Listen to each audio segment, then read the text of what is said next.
नमस्कार मंडळी, स्वागत आहे रीडिंगमध्ये. तर पौर्णिमा निमित्त बघूया की पौर्णिमाच्या ऊर्जा आपल्याला काय संदेश देत आहेत. चला बघूया.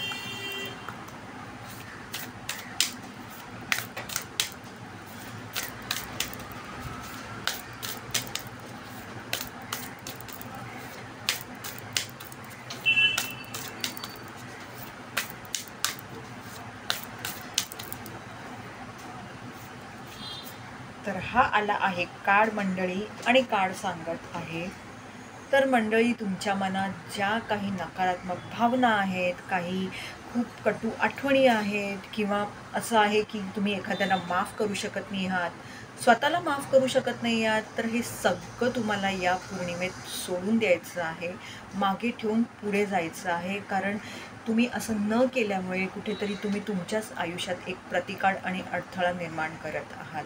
तर नक्की यावरती काम करा. धन्यवाद.